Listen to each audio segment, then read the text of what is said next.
جمعية الدعوة والإرشاد وتوعية الجاليات بحفر الباطن الدعوة للجميع. السلام عليكم ورحمة الله وبركاته. الحمد لله رب العالمين، والصلاة والسلام على أشرف الأنبياء والمرسلين وعلى آله وأصحابه أجمعين، أما بعد. قال الله تعالى في قرآنه الكريم: أعوذ بالله من الشيطان الرجيم. وقضى ربك ألا تعبدوا إلا إياه وبالوالدين إحسانا. அளவற்ற அருளாளனும் நிகரற்ற அன்படியோனுமாகிய அல்லாஹுவின் திருநாமத்தை கூறி இன்றைய இந்த பதிவை ஆரம்பம் செய்கின்றேன். கண்ணியத்துக்குரிய இஸ்லாமிய சகோதர சகோதரிகளே, இன்றைய இந்த பதிவினுடைய தலைப்பு பெற்றோர்களுக்கு உபகாரம் செய்தல் என்ற தலைப்பு தெரிவு செய்யப்பட்டிருக்கிறது. கண்ணியமானவர்களே, பெற்றோர்கள் என்பவர்கள் இந்த உலகிலே மனிதன் உருவாகுவதற்கு காரணமாக இருக்கக்கூடியவர்கள் பெற்றோர்களாக இருக்கிறார்கள். எனவே அந்த பெற்றோர்களை நாம் மதிப்பது, கண்ணியப்படுத்துவது, அவர்களுக்கு உபகாரம் செய்வது பிள்ளைகளாக இருக்கக்கூடிய ஒவ்வொருவர்களின் மீதும் கட்டாய கடமையாக இருந்து கொண்டிருக்கின்றன.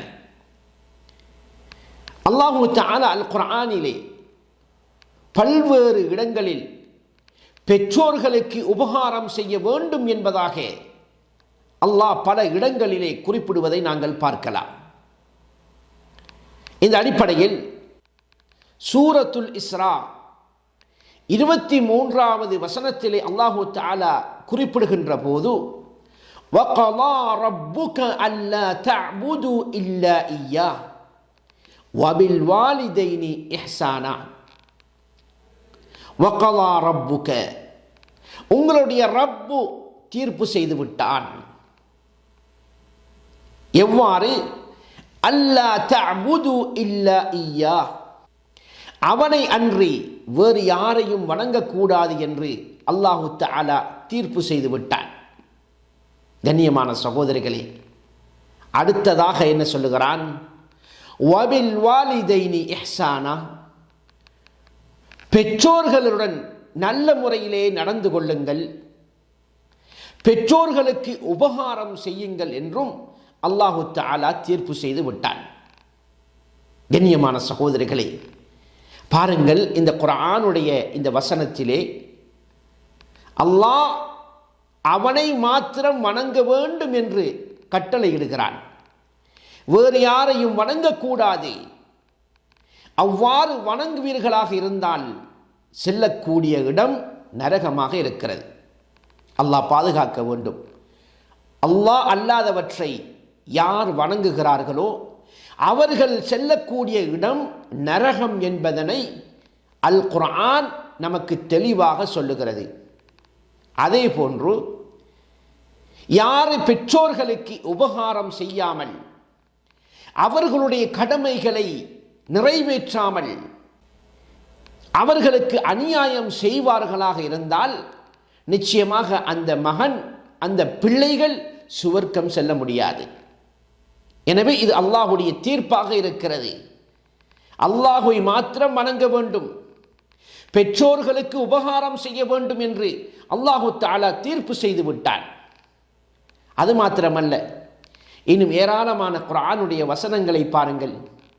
சூரத்துல் அன்ஆம் 151வது வசனத்திலே அல்லாஹு தஆலா குறிப்பிடுகின்றான். குல், நபியே கூறுங்கள், தஆலவ், வாருங்கள், அத்லு மா ஹர்ரம ரப்புக்கும் அலைக்கும், உங்கள் இறைவன் உங்கள் மீது ஹராமாக்கியவற்றை நான் உங்களுக்கு படித்து தருகிறேன், வாருங்கள் என்று அல்லாஹு தஆலா குறிப்பிடுகிறான். அதற்கு பிறகு அல்லாஹ் என்ன சொல்லுகிறான்? அல்லா துஷ்ரிகு பிஹி ஷைஆ, அல்லாஹுக்கு எதையும் நீங்கள் இணை வைக்காதீர்கள், அல்லாஹ் அல்லாதவற்றை வணங்காதீர்கள் என்று அல்லாஹு தஆலா குறிப்பிட்டு விட்டு அடுத்ததாக என்ன சொல்லுகிறான்? வபில் வாலிதைனி இஹ்சானா, நீங்கள் பெற்றோர்களுடன் நல்ல முறையிலே நடந்து கொள்ளுங்கள், அவர்களுக்கு உபகாரம் செய்யுங்கள் என்று அல்லாஹு தஆலா குறிப்பிடுவதை நாங்கள் பார்க்கலாம். கண்ணியமான சகோதரிகளே, பாருங்கள், அல்லாஹு தஆலா என்ன சொல்லுகிறான்? அல்லாஹ்வுக்கு எதையும் இணை வைக்காதீர்கள். அடுத்ததாக என்ன சொல்கிறான்? பெற்றோர்களுக்கு உபகாரம் செய்யுங்கள், அவர்களை கண்ணியப்படுத்துங்கள் என்று அல்லாஹு தஆலா இந்த குர்ஆனுடைய வசனத்திலே குறிப்பிடுவதை நாங்கள் பார்க்கலாம். அதே போன்று இன்னும் ஒரு வசனம் சூரத்துன் நிசா 36வது வசனத்திலே அல்லாஹு தஆலா குறிப்பிடுகிறான், வஅபுதுல்லாஹ வலா துஷ்ரிகு பிஹி ஷைஆ வபில் வாலிதைனி இஹ்சானா. அல்லாஹ்வை வணங்குங்கள், வஅபுதுல்லாஹ, அல்லாஹ்வை வணங்குங்கள், வலா துஷ்ரிகு பிஹி ஷைஆ, அல்லாஹ்வுக்கு எதையும் இணை வைக்காதீர்கள், கூட்டி சேர்க்காதீர்கள். வபில் வாலிதைனி இஹ்சானா, பெற்றோர்களுடன் நல்ல முறையிலே நடந்து கொள்ளுங்கள், அவர்களுக்கு உபகாரம் செய்யுங்கள் என்று அல்லாஹு தஆலா இந்த வசனத்திலே குறிப்பிடுகிறார். கண்ணியமான சகோதரர்களே, பாருங்கள், அல்லாஹுவை வணங்க சொல்லுகிறான், அல்லாஹ்வுக்கு இணை வைக்க வேண்டாம் என்று குறிப்பிடுகிறான். அடுத்ததாக பெற்றோர்களுக்கு உபகாரம் செய்யுங்கள் என்பதாக அல் குர்ஆனிலே அல்லாஹு தஆலா குறிப்பிடுகிறான். அதே போன்று சகோதரர்களே, இன்னும் ஒரு வசனத்திலே அல்லாஹு தஆலா குறிப்பிடுகின்ற போது சூரத்துல் பக்ரா 83வது வசனத்திலே அல்லாஹு தஆலா கூறுகிறான், وَإِذْ أَخَذْنَا مِيثَاقَ بَنِي إِسْرَائِيلَ لَا تَعْبُدُونَ إِلَّا اللَّهَ وَبِالْوَالِدَيْنِ إِحْسَانًا.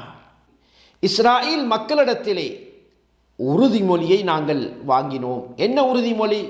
அல்லாஹு தஆலா தொடர்ந்து கூறுகிறான், லா தஅபுதூன இல்லல்லாஹ், அல்லாஹ்வை தவிர வேறு யாரையும் வணங்கக்கூடாது என்று நாம் உறுதிமொழி வாங்கியிருக்கிறோம். அடுத்ததாக என்ன சொல்லுகிறான்? வபில் வாலிதைனி இஹ்சானா, பெற்றோர்களுடன் நல்ல முறையிலே நடந்து கொள்ளுங்கள், அவர்களுக்கு உபகாரம் செய்யுங்கள் என்று நாம் உறுதிமொழி வாங்கியிருக்கிறோம். கண்ணியமான சகோதரர்களே, பனு இஸ்ரவேல் அந்த சமூகத்தார் 3 வேதங்கள் கொடுக்கப்பட்டவர்கள். என்ன வேதம்?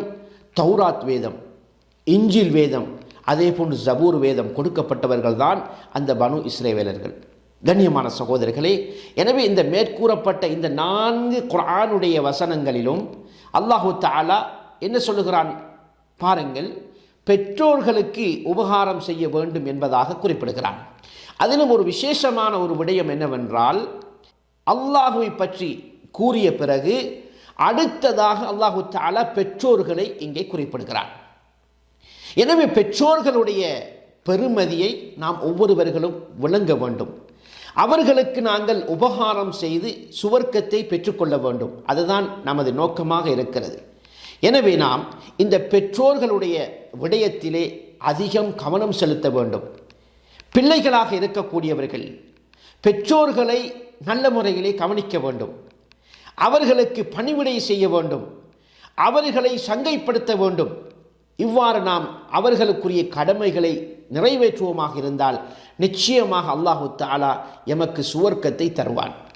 எந்த அளவுக்கு என்றால், அப்துல்லாஹ் இப்னு மஸ்ஊத் ரலியல்லாஹு அன்ஹு அவர்கள் ஒரு முறை நபி ஸல்லல்லாஹு அலைஹி வஸல்லம் அவர்களிடத்திலே கேட்கிறார்கள், ஐயுல் அமாலி அஹப்பு இலல்லாஹ், அல்லாஹுக்கு மிகவும் பிரியமான அமல் எது யா ரசூலல்லாஹ் என்று கேட்கிறார். அதற்கு அல்லாஹுடைய தூதர் ஸல்லல்லாஹு அலைஹி வஸல்லம் அவர்கள் கூறுகிறார்கள், அஸ்ஸலாத்து அலா வக்திஹா, தொழுகையை அதற்குரிய நேரத்திலே தொழுவது, இது அல்லாஹுக்கு மிகவும் விருப்பமான அமல் என்று அல்லாஹுடைய தூதர் ஸல்லல்லாஹு அலைஹி வஸல்லம் அவர்கள் கூறுகிறார்கள். அதற்கு பிறகு எது யா ரசூலல்லாஹ் என்று கேட்கிறார்கள். அதற்கு அல்லாஹுடைய தூதர் ஸல்லல்லாஹு அலைஹி வஸல்லம் அவர்கள் கூறுகிறார்கள், பிர்ருல் வாலிதைன், பெற்றோர்களுக்கு உபகாரம் செய்வது, பெற்றோர்களுடன் நல்ல முறையிலே நடந்து கொள்வது, அவர்களுக்கு பணிவிடை செய்வது, இது அல்லாஹுக்கு மிகவும் விருப்பமான அமல் என்று அல்லாஹுடைய தூதர் ஸல்லல்லாஹு அலைஹி வஸல்லம் அவர்கள் கூறுகிறார்கள். மீண்டும் அப்துல்லாஹ் இப்னு மஸ்ஊத் ரலியல்லாஹு அன்ஹு அவர்கள் கேட்கிறார்கள், அதற்கு பிறகு எது யா ரசூலல்லாஹ் என்று கேட்கிறார்கள். அதற்கு நபி ஸல்லல்லாஹு அலைஹி வஸல்லம் அவர்கள் கூறுகிறார்கள், அல் ஜிஹாது ஃபி சபீலில்லாஹ், அல்லாஹுடைய பாதையிலே ஜிஹாது செய்வது, இது சிறந்த அமல் என்று நபி ஸல்லல்லாஹு அலைஹி வஸல்லம் அவர்கள் கூறுகிறார்கள். கண்ணியத்துக்குரிய சகோதரர்களே, இந்த ஹதீஸிலிருந்து நாம் எதை வழங்குகிறோம் என்றால், பெற்றோர்களுக்கு உபகாரம் செய்வது எங்களை சுவர்க்கத்திலே கொண்டு போய் சேர்க்கும் என்பதனை அல்லாஹுடைய தூதர் ஸல்லல்லாஹு அலைஹி வஸல்லம் அவர்கள் கூறியிருக்கிறார்கள். எனவே நாம் இந்த சிறப்பை நாம் ஒவ்வொருவர்களும் விளங்கிக் கொள்ள வேண்டும்.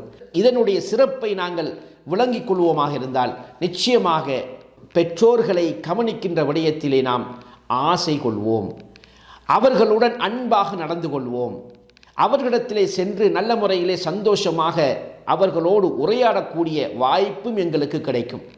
கண்ணியமான சகோதரர்களே, எனவே இந்த உலகத்திலே உறவாடுவதற்கு மிகவும் தகுதியானவர்கள் எங்களுடைய பெற்றோர்களாகவே இருக்கிறார்கள். கண்ணியமான சகோதரர்களே, அல்லாஹுடைய தூதர் ஸல்லல்லாஹு அலைஹி வஸல்லம் அவர்களிடத்திலே ஒரு மனிதர் வருகிறார். வந்து, அல்லாஹுடைய தூதரே, மன் அஹக்கு பி ஹுஸ்னி ஸஹாபதி, அதாவது இந்த உலகிலே நான் அழகிய முறையிலே உறவாடுவதற்கு மிகவும் தகுதியானவர் யார் யா ரசூலல்லாஹ் என்று கேட்கிறார். அதற்கு அல்லாஹுடைய தூதர் ஸல்லல்லாஹு அலைஹி வஸல்லம் அவர்கள் உம்முக, உன்னுடைய தாய் என்று சொல்லுகிறார்கள். மீண்டும் கேட்கிறார். அதற்கும் ரசூலுல்லாஹ் சொன்னார்கள் உன்னுடைய தாய். மீண்டும் கேட்கிறார், உன்னுடைய தாய். நான்காவது தடவையாக கேட்கிறார்.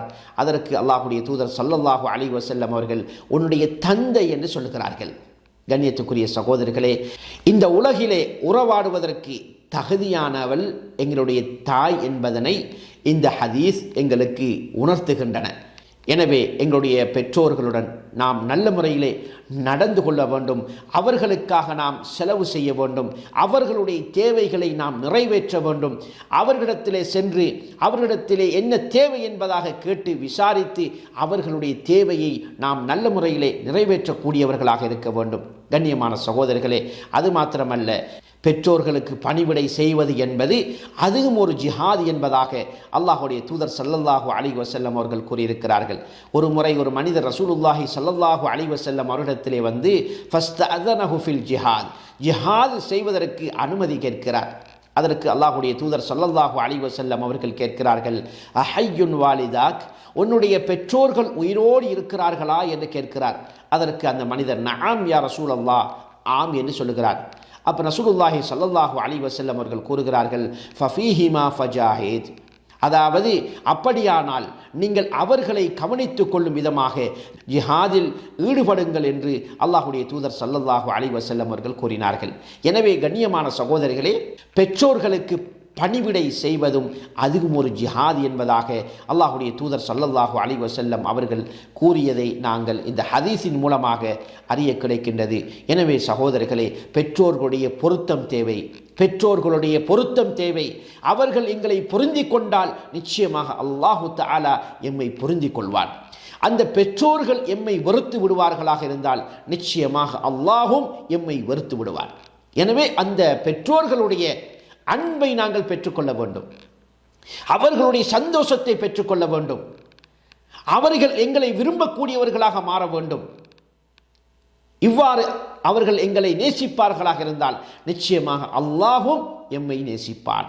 எனவே இந்த நேசத்தை அடைந்து கொள்வதற்கு நாங்கள் பெற்றோர்களுக்குரிய கடமைகளை சரியான முறையிலே நிறைவேற்றக்கூடிய மக்களாக நாம் ஒவ்வொருவர்களும் மாற வேண்டும்.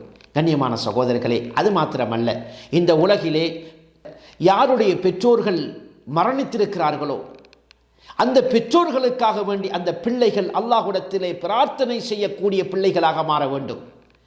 அவர்களுக்காக அல்லாஹ்விடத்திலே துஆ செய்ய வேண்டும். ரப்பிர்ஹம்ஹுமா கமா ரப்பயானி ஸகீரா, சிறுவனாக இருக்கும் போது என்னை இருவரும் பராமரித்தது போல் இறைவா இவ்விருவர்களுக்கும் அருள் புரிவாயாக என்று அல்லாஹ்விடத்திலே துஆ செய்யக்கூடிய பிள்ளைகளாக மாற வேண்டும். கண்ணியமான சகோதரர்களே, இன்று நாம் உலகத்திலே பார்க்கிறோம், பெற்றோர்கள் உதாசீனம் செய்யப்படுகிறார்கள். திருமணம் செய்த பிறகு மனைவியினுடைய வார்த்தைகளை கேட்டு பெற்றோர்களை அவன் வெறுத்து விடுகிறான், பெற்றோர்களை விரட்டி விடுகிறான், பெற்றோர்களுடன் அன்பாக பேசுவது கிடையாது, அவர்களுக்கு அநியாயம் செய்கிறான். அல்லாஹு தஆலா என்ன சொல்லுகிறான்? இம்மா யப்லுகன்ன இந்தகல் கிபர அஹதுஹுமா அவ் கிலாஹுமா, உங்களிடத்தில் இருக்கக்கூடிய பெற்றோர்கள் இருவருமோ அல்லது இருவரில் ஒருவரோ முதுமையை அடைந்து விட்டால் ஃபலா தகுல்லஹுமா உஃபின், அந்த இருவர்களை பார்த்து சி என்று கூட சொல்லிவிடாதீர்கள் என்று அல்லாஹு தஆலா கட்டளை இடுகிறான். கண்ணியமான சகோதரர்களே, அது மாத்திரமல்ல, இன்னும் சொல்லுகிறான் வலா தன்ஹர்ஹுமா, அவ்விருவர்களையும் வீட்டை விட்டு விரட்டி விடாதீர்கள், அவர்களோடு அன்பாக நடந்து கொள்ளுங்கள். வகுல்லஹுமா கௌலன் கரீமா, நல்ல வார்த்தைகளாக சங்கையான வார்த்தைகளை கொண்டு அவர்களோடு பேசிக்கொள்ளுங்கள் என்பதாக அல்லாஹு தஆலா கட்டளை இடுகிறான். கண்ணியமான சகோதரர்களே, எனவே அல்லாஹு தஆலா இந்த குர்ஆனுடைய வசனத்திலே பெற்றோர்களுடன் அன்பாக நடந்து கொள்ளுங்கள், அவர்களோடு கண்ணியமான நல்ல வார்த்தைகளை கொண்டு பேசுங்கள் என்று அல்லாஹு தஆலா இங்கே கட்டளை இடுகிறார். எனவே கண்ணியமான சகோதரர்களே, நாம் ஒவ்வொருவர்களும் இந்த பெற்றோர்களுடைய விடயத்திலே அதிகம் கவனம் செலுத்தி அல்லாஹுடைய அன்பை நாம் ஒவ்வொருவர்களும் பெற்றுக்கொள்வதற்கு நாங்கள் முயற்சிக்க வேண்டும். அல்லாஹு தஆலா ஒவ்வொருவர்களுக்கும் எங்களுடைய பெற்றோர்களை நல்ல முறையிலே கவனித்து அவர்களுக்கு உபகாரம் செய்து அவர்களுடைய தேவைகளை நல்ல முறையிலே நிறைவேற்றி அல்லாஹுடைய அன்பை பெற்றுக்கொள்வதற்கு அல்லாஹு தஆலா நம் ஒவ்வொருவர்களுக்கும் அருள் செய்வானாக. வஸ்ஸலாமு அலைக்கும் வரஹ்மத்துல்லாஹி வபரகாத்துஹு.